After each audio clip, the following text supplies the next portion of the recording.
Good evening, everybody, and welcome to the Metal Magdalene with Jet right here on Metal Messiah Radio. Tonight we have a special guest with us. We have Jason Flippo from the metal band Quinta Essentia. Welcome to the show, Jason. Hi. So, Jason, the band's been around now for a while, but tell people a little bit of the history behind the band and who's in it. We've been together since around 2004. And the band has changed some over the years. I have one other member in the band who's been there since virtually the beginning, and his name is Matt Barnes. He's the other guitar player.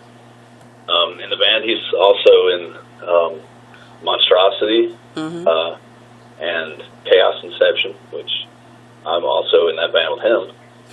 So it's a little bit, we share music over the years, you know. So anyways, band started in 2004. First album came out, Neutrality, Fortifying Chaos. It was early on. That was about 2006 by the time the album was released, and we really skipped the demo stage. And then the second album was 2008, I believe, Archetypal Transformation. And then, and so each album had a different drummer on it.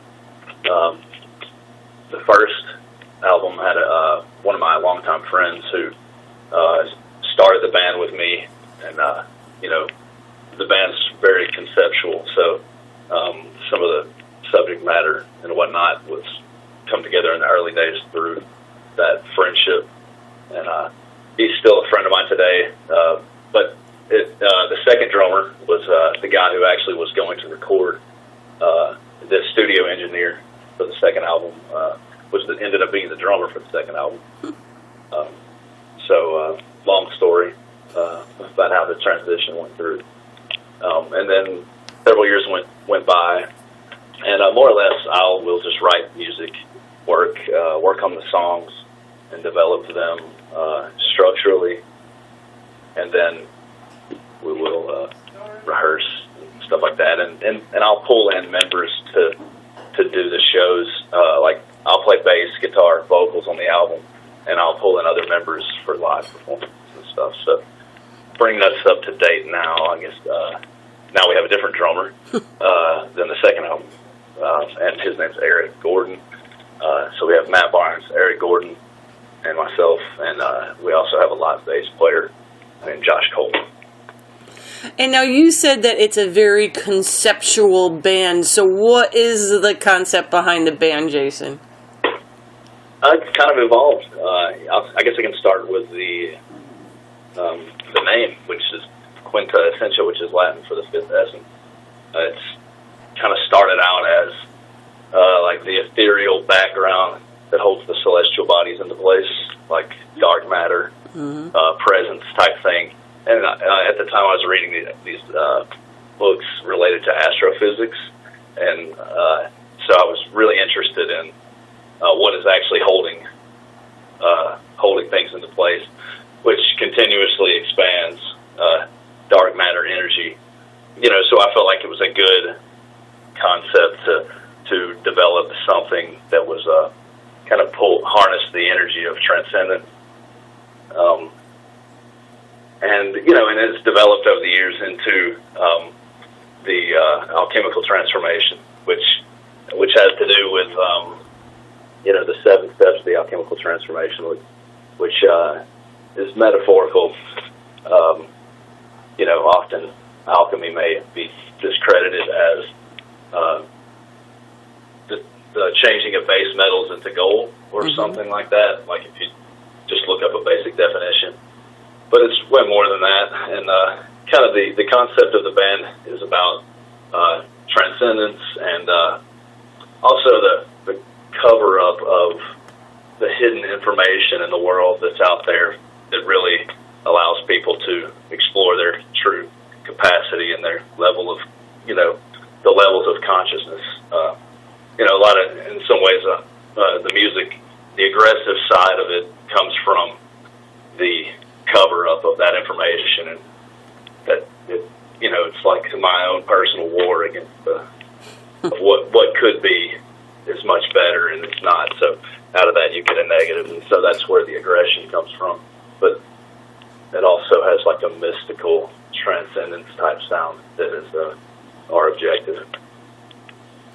And also, Jason, the band has such a diverse sound, different genres of metal all kind of mixed in.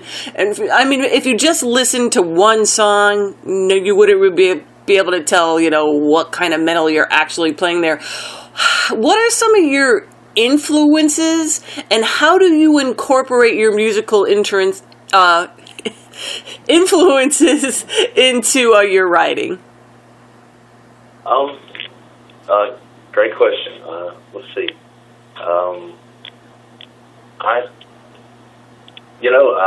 I know that it's different. It sounds like that, and I want to be able to try to, when I'm writing, I try to not confine too much. Mm-hmm.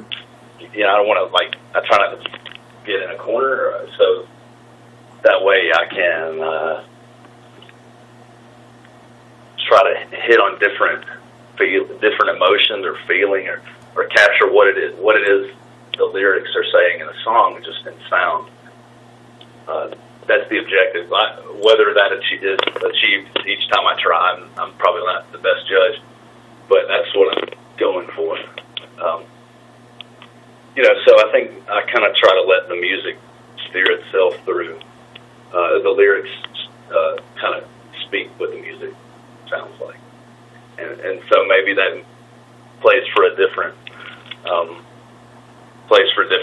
sounds, and it ends up making something sound like different influences, and that would make sense because I probably, I'm love metal and grew up that way my whole life, and that's my inspiration and stuff.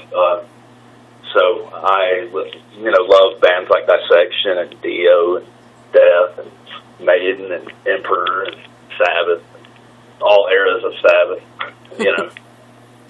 all that stuff. So, and also I try to, I like all the Norwegian black metal stuff, or not all of it, but a lot of those bands, even the stuff that's not really black metal, I guess, from Norway, which is, of course, I love Mayhem and stuff like that, but even Arcturus, the early stuff, mm-hmm. Fourth Nagar albums, and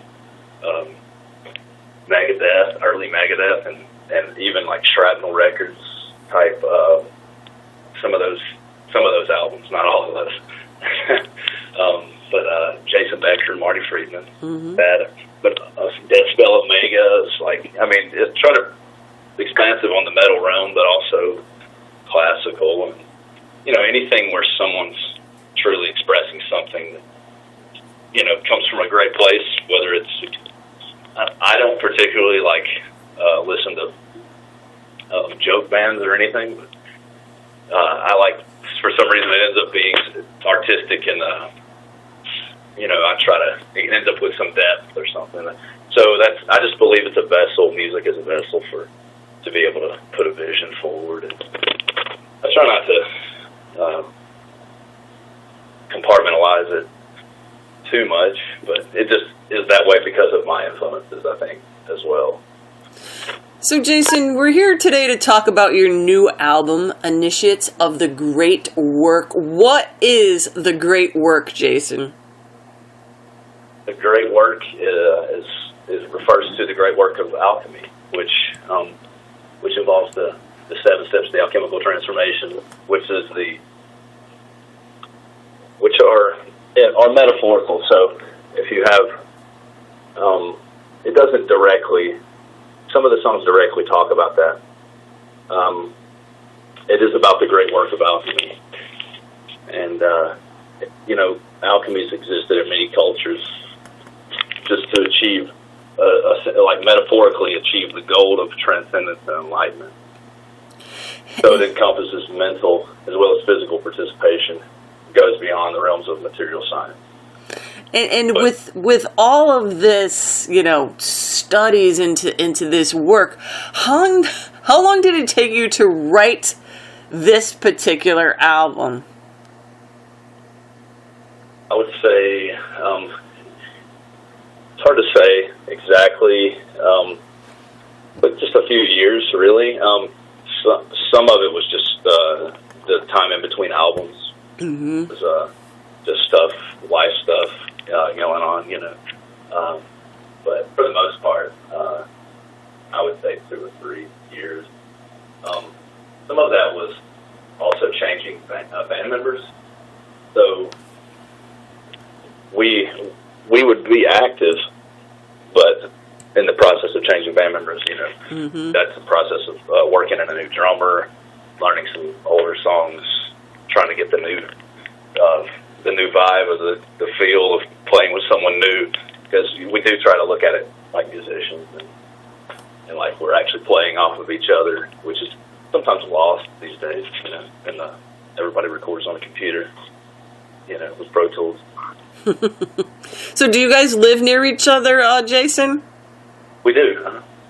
Oh, that's nice. So that makes it a lot nicer for you and a little more organic than emailing and all that kind of stuff. Yeah, exactly. It's nice.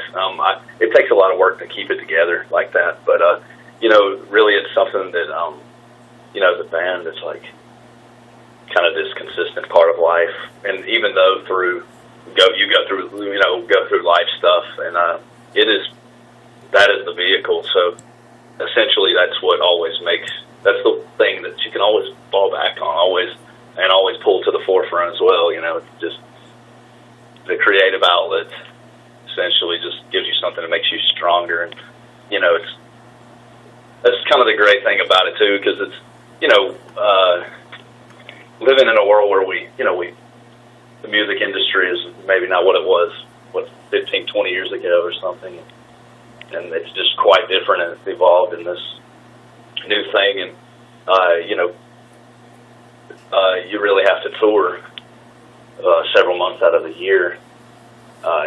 People don't sell albums like they once did, and Mm-hmm. it has to be. You have to really love it. So we put everything into it. So the objective is to definitely not take so many years, even with complex albums and concepts. The intention is to be able to move through that stuff quickly, and I think living near each other kind of helps us be able to do that. Absolutely. Now, how did you guys go about writing this album musically? I mean, did you try to do anything different, or even like recording it, doing any kind of different methods, or using different elements or anything on this album?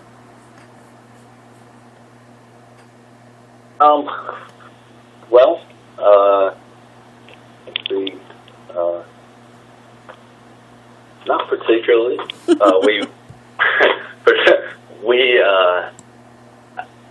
I do a lot of making demos at home, Mm-hmm. and I'll do that. And of course, to reach the place that I feel you need to be able to be in order to attain that creative energy is, you have to like set the mood for yourself and make sure that it's potent, and that it's an intuitive kind of growth that you just feel through.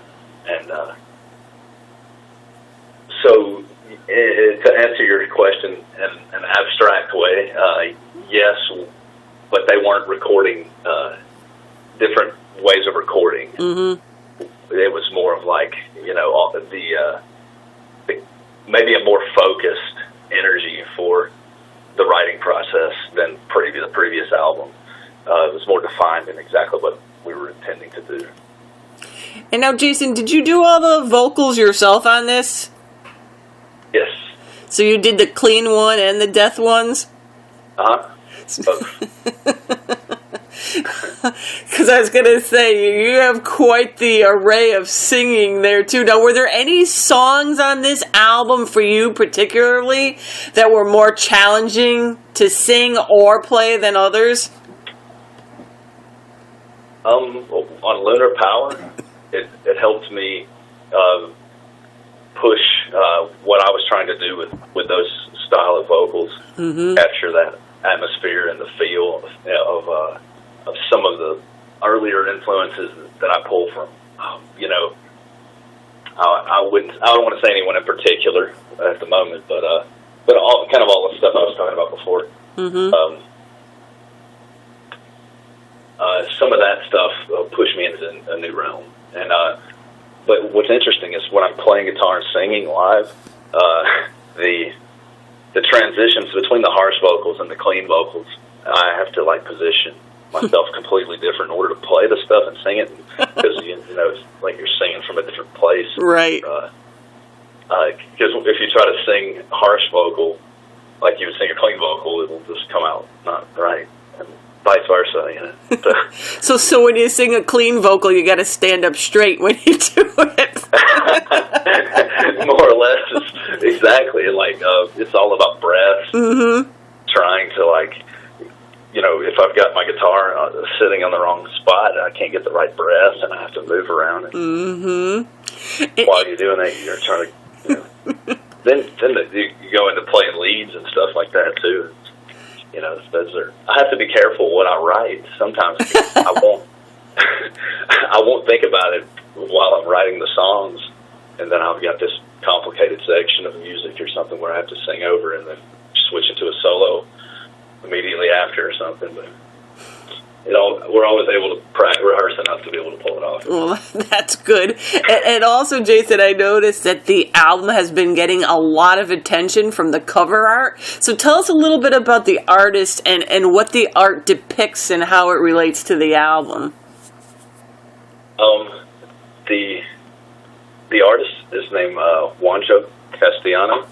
He's from Spain. He also did the second album, Archetypal Transformation cover, and he does these oil paintings. And he's a wonderful person, very imaginative, and he's so skilled. The cover art depicts the Alchemist, which is the Wanderer, which also I'll tell you something about the Wanderer in just a second. But the Alchemist and the Wanderer it's kind of about the traveler on the lands of life, in which the elements of the earth wear upon the being of the wanderer, mm-hmm. and he only seeks the journey for the sake of the journey.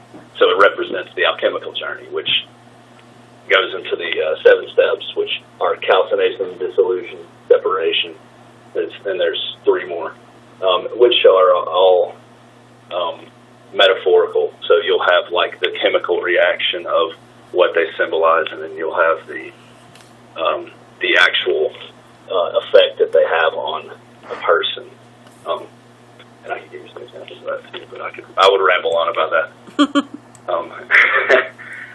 So to further answer your question, that's kind of what the artwork is. But he's amazing, and he's also just a great person. And we've worked with him a couple of times already, and it seems to be that we're creating a nice theme. And now you guys also came out with a new video not too long ago, and if people now have been able to listen to the album for a while, what have been some of the comments you've been hearing, and what are some of the reviews been like so far? There's been a lot of good stuff. It seems like I read them, and I try to because I care. I want to know what people think, but I don't let it influence the writing. Right. So I don't know how far you can how much you can listen without thinking about it, how it affects your creative process. So I think it's healthy and unhealthy to read reviews in general, mm-hmm. as a writer, but I read them. Right now I do. And we've gotten polar reviews in the past, like both ends mm-hmm. of the spectrum. And this one seems to be, I've read everything good for the most part. I think people think we play too many guitar solos mm-hmm. sometimes, but I think that's a missing element from a lot of music sometimes. And, we enjoy it. It's not a matter of like, it has to fit the song, but anyways, did I answer the question? I think so.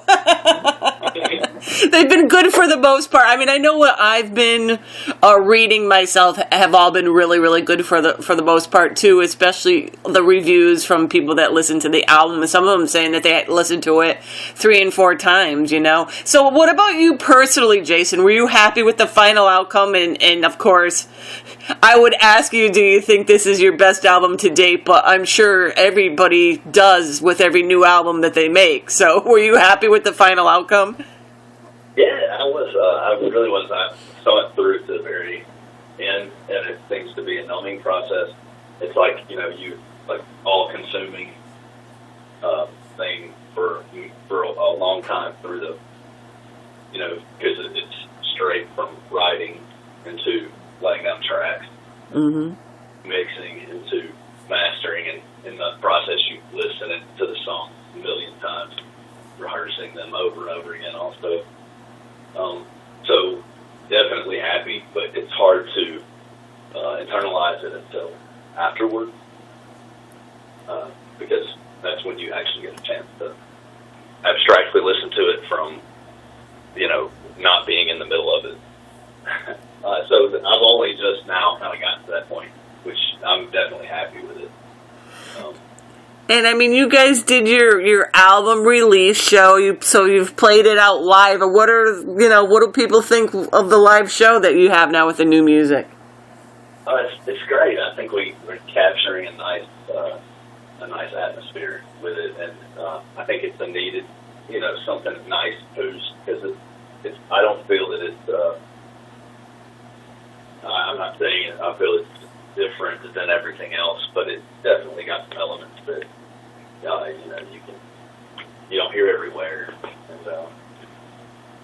and from what I read, when I do read those reviews, for the most part, some of the people are like it makes me really happy to see some of the things that I'm reading, because of how much work and blood, sweat, and tears you pour into something. Mm-hmm. It's everything, and it's lots of work, like you say. Like you were asking about how many years it takes, and it really does take some time to put together something like that. It's nice to see people understand and absorb it, and for us to be able to put our art into the world and have people appreciate it, and it touches people. And we aren't that well known, which is why we should do more interviews. But we do have some notoriety, just because we've been around for a while. I just think, with how many people that are into this kind of music are in bands, there's not, it's like there's lots of fans and lots of fans in bands. Mm-hmm. So there's not like a huge, it's got to be. There's not a huge fan base in general. I think maybe you see bands that have been around for a long time. They don't do U.S. tours, mm-hmm. Mm-hmm. And they, and we've done U.S. tours before, and it's you have to leave right after the show to get to the next one on time, because the drives are far from the cities, major cities and stuff, and brutal sometimes. And speaking of those shows, Jason, do you guys got anything else coming up for the rest of the year? Probably not until the beginning of next year, for sure. Actually, yes, for sure. We may do. There's a possibility we may do a couple in December, maybe something in Nashville or Atlanta. Mm-hmm. Because it's close by, but our objective is really to get overseas. We've spent many years. Of course, we'll play at home, and with the right opportunities, and reaching out and doing and going for the right things, we would, the possibilities are endless. But as far as mobilizing, all of our resources, we want to push that towards going overseas, because we've toured the United States 3 times. Mm-hmm. We've done some tours with one of our label mates, what's our record label from Atlanta, Deathgasm Records. has a band from Sweden named Nomenon. It's been around for a really long time. They've come over and we toured with them a couple of times. You know, had a fucking blast out on the road. You know, just going crazy and having fun and, you know, working really hard at the same time. You know, and but yeah, the objective is to really play over in Europe or even in South America. And we've talked to some agencies. It's just a matter of the right thing for us. So we're definitely looking for the right experience and are willing to put the work in to do whatever it is we need to do. It's just a matter of finding the right avenue. And so, Jason, where can people go to find out more about the band, see what's going on with you guys, if you're releasing any more stuff? Is Facebook the best site for that? We actually have an official website, which is www.quintaessentia.net, and we do have the Facebook. But yes, there's also YouTube. All those videos that you see, the official video for the Stone as a Key, I won't say official video because I created them myself. But I'll just say it's the video of the theme, and you'll see some of the conceptual pieces in some of the videos, but they aren't on that YouTube account there. So, you know, follow that one also. All right, well, so there you guys have it. You can check out the band Quinta Essentia on their official website. You can check them out on Facebook, pick up some of their merch. And Jason, thank you for taking the time out to do this interview with us here tonight. And, you know, best of luck with the new album and everything you guys got going on. Awesome. Thank you for having me. I really appreciate it.